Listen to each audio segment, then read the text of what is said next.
कामानं कुणाकुणाला नाडले, फार मोठी लोकांची यादी आहे, फार मोठमोठ्या लोकांची यादी आहे.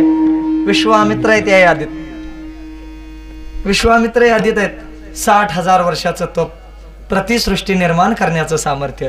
पण मेनकेच्या नादाला लागले, कामाच्या आहारी गेले, शेवटी काय झालं? फळ पतन.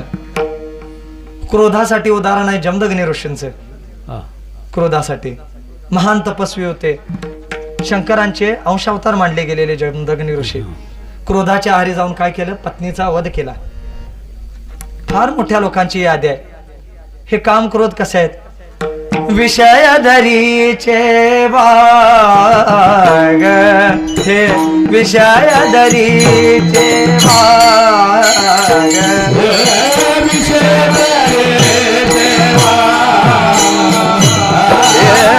विषयधरीचे बाग, ज्ञाननिधी